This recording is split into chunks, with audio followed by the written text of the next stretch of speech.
Hello students, welcome back to Khatri tuition classes. मैं दीप्ति राठी आज आप लोगों के लिए लेकर आई हूँ cell the unit of life का पार्ट 2। इसके कुछ क्वेश्चंस हम लोग पार्ट 1 में देख चुके हैं पहले ही, तो अगर आपने मेरी वो वीडियो अब तक नहीं देखी है तो जाकर ज़रूर देखना। उसका लिंक आपको यहीं पर डिस्क्रिप्शन बॉक्स में मिल जाएगा।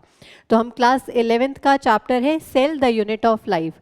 सो let's start with the next question. So the next question is, how many grana present in one chloroplast? Chloroplast की अगर हम बात करें तो भाई सबसे पहले बना रहे हो chloroplast. Chloroplast as you all know is a double membrane bound organelle. तो ये हमारी आ गई outer membrane and this is our inner membrane. इसमें हमसे पूछा गया है कि ग्राना कितने नंबर में प्रेजेंट होता है. तो क्लोरोप्लास्ट को अगर हम देखें तो we have this type of structure which is, जिसको कि ये भी बोला जाता है कि एक कॉइन पाइल अप हुए हैं, स्टैक हुए हैं एक दूसरे के ऊपर. This is called as thylakoid and this whole structure is called as grana. तो ये ग्राना कितने नंबर में हमारे पास एक क्लोरोप्लास्ट में प्रेजेंट होते हैं. तो वैसे तो ये बहुत सारे ही होते हैं नंबर में, एंड इवन दीज ग्राना ये आपस में भी कनेक्टेड होते हैं एक ब्रिज लाइक स्ट्रक्चर से, and this bridge like structure is called as stroma lamella. Stroma lamella. और ये स्ट्रोमा जो इसका बाहर का मैट्रिक्स है, यहाँ पर हम इसको मैट्रिक्स ना बोलकर हम यहाँ पर इसको बोलेंगे स्ट्रोमा. तो ये स्ट्रोमा, ये ग्राना हमारे क्लोरोप्लास्ट में प्रेजेंट होते हैं. Sorry, 40 to 60 in number, not 60 to 80, but 40 to 60 in number में हमारे पास प्रेजेंट होते हैं. Let's see the next question. What is the main difference between active and passive transport? Active और पैसिव ट्रांसपोर्ट की अगर हम बात करें तो एक नॉर्मल सा है कि भाई अगर मान लो आप लोग पहाड़ चढ़ रहे हो तो पहाड़ चढ़ते टाइम आपको किस चीज़ की सबसे ज़्यादा ज़रूरत होती है. पहाड़ चढ़ते टाइम हमें सबसे ज़्यादा ज़रूरत होती है एनर्जी की. वो एनर्जी हमारी क्या है? This energy is our ATP. और पहाड़ उतरते टाइम हमें उतनी एनर्जी की ज़रूरत नहीं होती है, यानी कि हमारी एटीपी ज़्यादा से ज़्यादा यूज़ अप नहीं होती है. ये बोल रहा है कि मेन डिफरेंस बिटवीन क्या है. Active transport occurs by ATP. Active transport occurs fast. Energy is necessary for passive transport, or passive transport is a non-selective transport. Active transport occurs by ATP. Active, हमें activity चाहिए ना भाई. कोई भी activity आप लोग अपने घर में अगर करते हो तो हर एक एक्टिविटी को करने के लिए आपको चाहिए एनर्जी, और वो एनर्जी हमारे पास किस फॉर्म में होती है? एटीपी. इसीलिए एटीपी को क्या बोला जाता है? एनर्जी करेंसी भी. तो ATP is your adenosine triphosphate. Active transport यानी कि पहाड़ चढ़ने के लिए आपको एटीपी की ज़रूरत होती है. और इसी के साथ एग्जाम्पल आप पहाड़ उतरने का देख लो, जो कि हमारा आ जाएगा पैसिव के लिए. दैट मीन्स पैसिव ट्रांसपोर्ट के लिए हमें किसी भी एनर्जी की ज़रूरत नहीं होती है. Let's move on to the next question. The subunits of prokaryotic ribosomes are. Prokaryotic और यूकैरियोटिक हमारे पास दो ही टाइप्स हैं सेल के.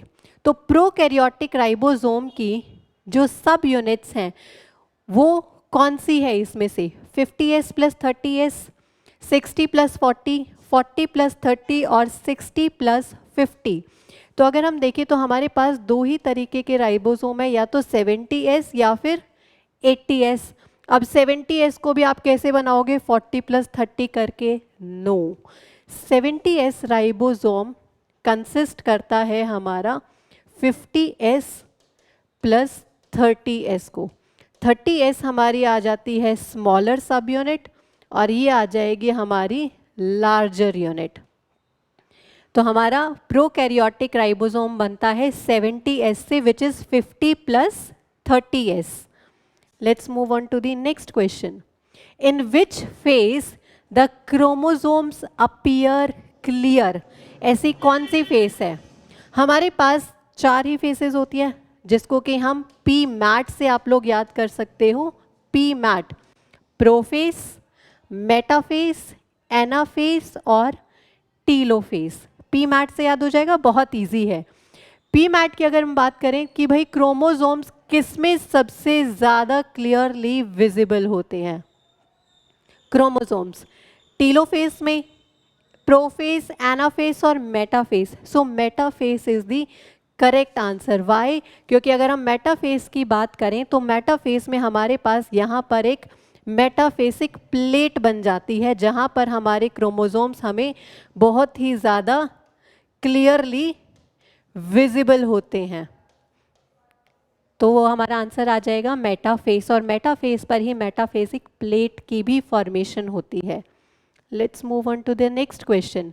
The plasma membrane is made up of, तो सेल की हमारी आउटर वॉल होती है प्लाज्मा मेम्ब्रेन की। अब ये प्लाज्मा मेम्ब्रेन हमारी किस चीज़ की बनी हुई है? तो ये प्लाज्मा मेम्ब्रेन हमारी बनी होती है प्रोटीन्स प्लस लिपिड्स की। इसीलिए हम इसको क्या बोलते हैं? डाइफॉस्फोलिपिड मेम्ब्रेन ऑल्सो, क्योंकि दो लिपिड्स, फॉस्फोलिपिड्स की लेयर आपस में ये ज्वाइंट होती है। The next question is, what substance is synthesized in the smooth endoplasmic reticulum? SER में। SER अगर आपने मेरी फर्स्ट वीडियो देखी होगी तो मैंने उसमें बहुत अच्छे से आपको और भी डिफाइन किया था SER के बारे में। स्मूथ एंडोप्लाज्मिक रेटिकुलम आप लोगों को पता है कि वही है जहाँ पर कि हमारे जो राइबोसोम्स हैं वो अटैच नहीं होते हैं। तो यानी कि अगर ये हमारा स्मूथ एंडोप्लाज्मिक रेटिकुलम का एरिया है, यहाँ पर हमारे राइबोसोम्स अटैच हैं, that means it is rough endoplasmic reticulum, this is our nucleus. तो इसमें से क्या सिंथेसाइज करता है हमारा smooth endoplasmic reticulum? SER synthesise करता है लिपिड्स को, SER सिंथेसाइज करता है लिपिड्स को। और SER की एक खास बात और एक खास फंक्शन ये भी है कि ये करता है डिटॉक्सिफिकेशन ऑफ ड्रग। आप जितनी भी मेडिसिन्स लेते हैं उनको भी ये डिटॉक्सिफाई कर देता है। अगर स्मूथ एंडोप्लाज्मिक रेटिकुलम में डिटॉक्सिफिकेशन ड्रग्स का इतना ज़्यादा होना शुरू हो जाता है तो उससे क्या होगा? हमारी बॉडी में SER ज़्यादा से ज़्यादा डेवलप होने स्टार्ट हो जाएंगे। क्यों? क्योंकि उनका फंक्शन ज़्यादा से ज़्यादा बढ़ना शुरू हो जाता है।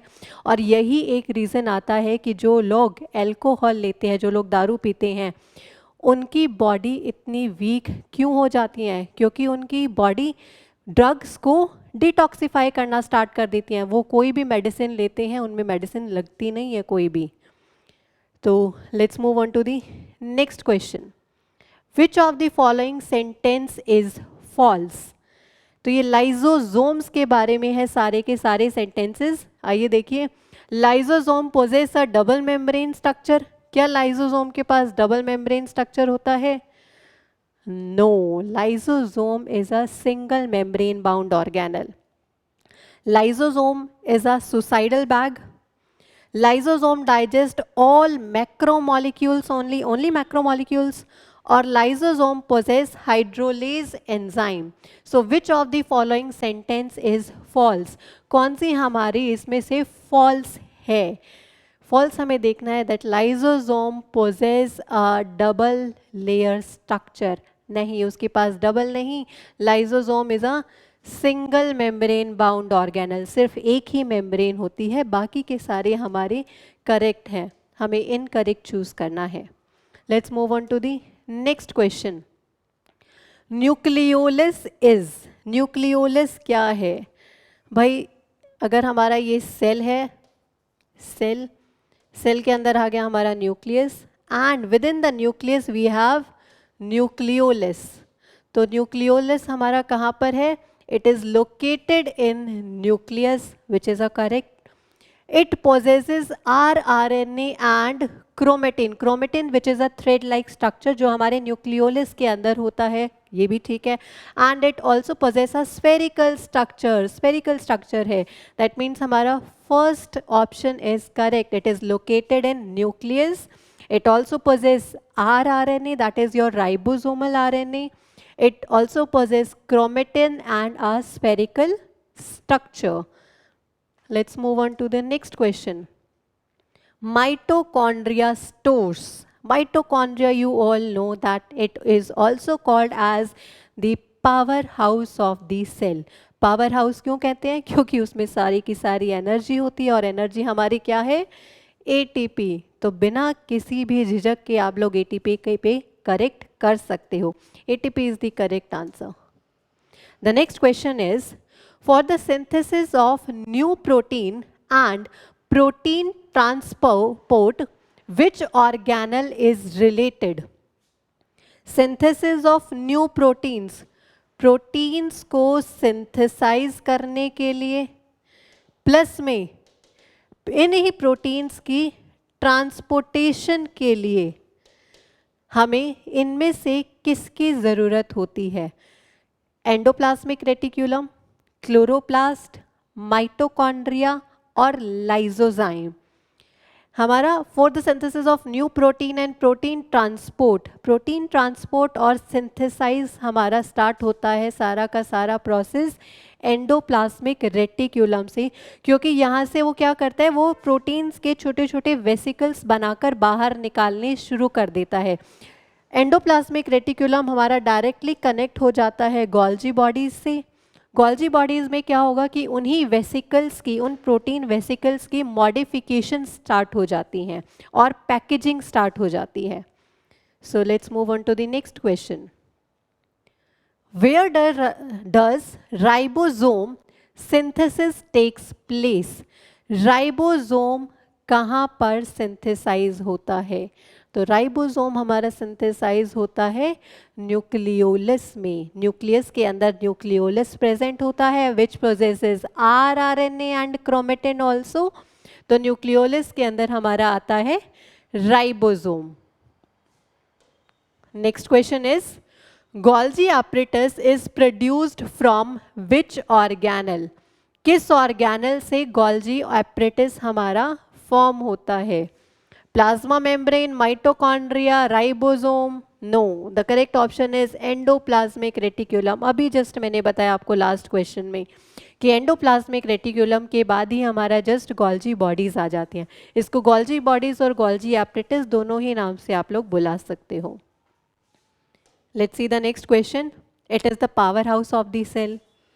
Power house of the cell is mitochondria.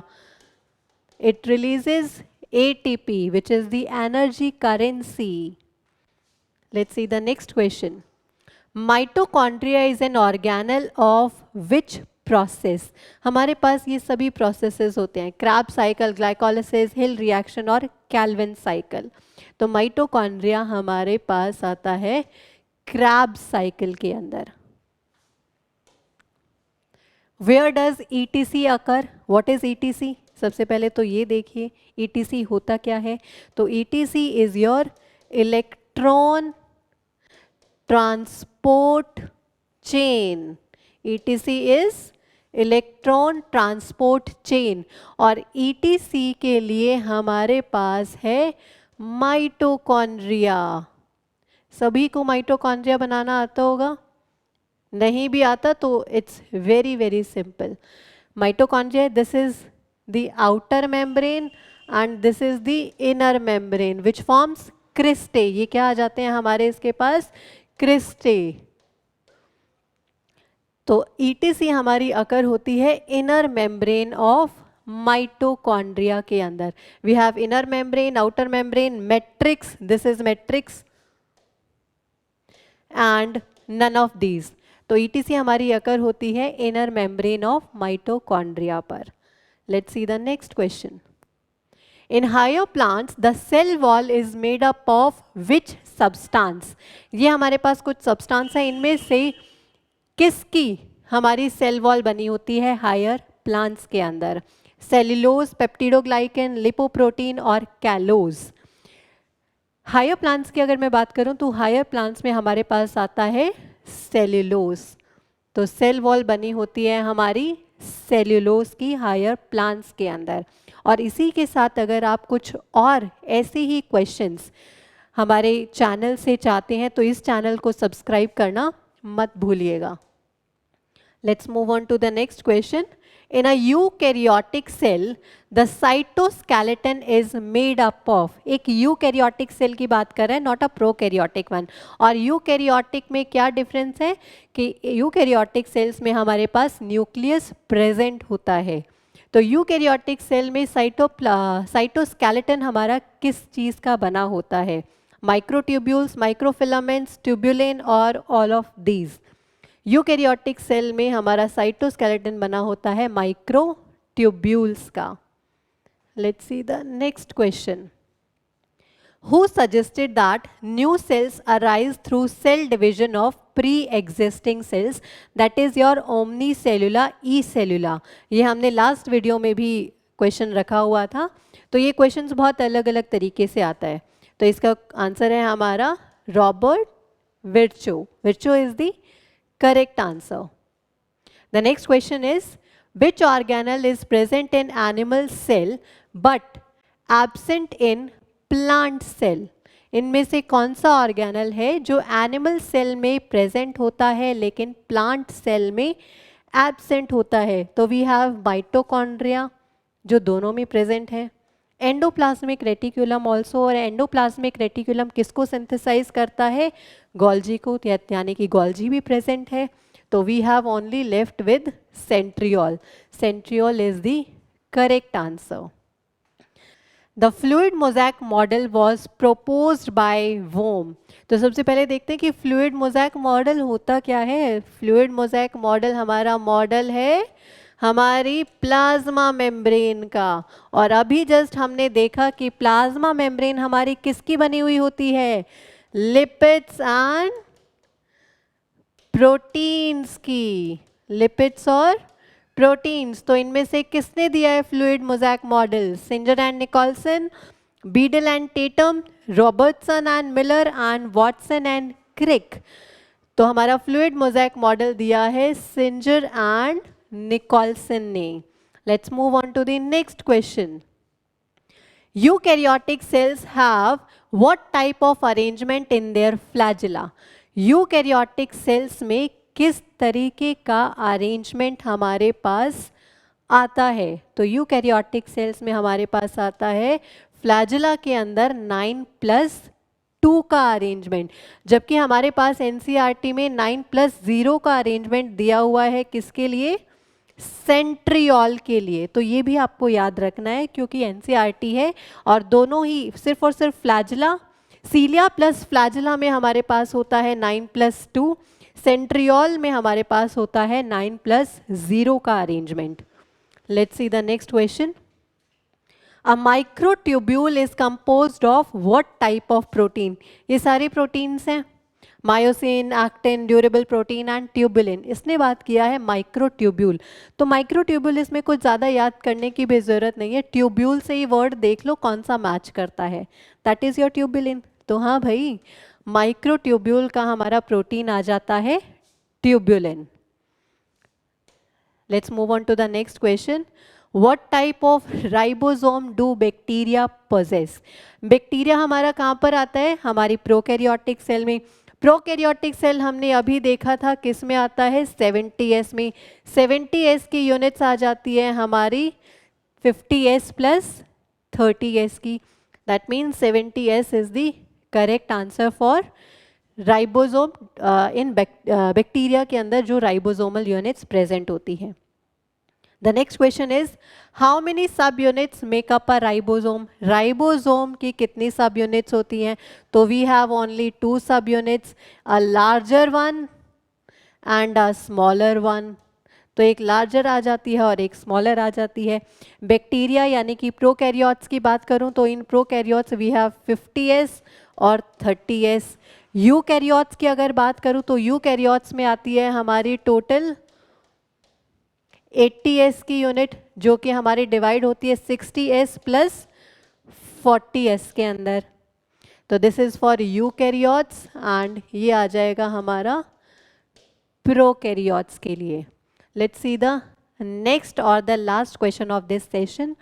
Name the organelle surrounded by a single layered wall. इनमें से सिंगल वॉल लेयर हमारा कौन सा ऑर्गेनल है? तो सिंगल लेयर हमारी सिर्फ और सिर्फ प्रेजेंट होता है लाइजोजोम के अंदर। So lysosome is the correct answer. So I hope आप लोगों को ये वीडियो बहुत अच्छा लगा होगा। कमेंट करना मत भूलिएगा और do like share and subscribe this channel also. Thank you so much. Have a good day. Bye bye.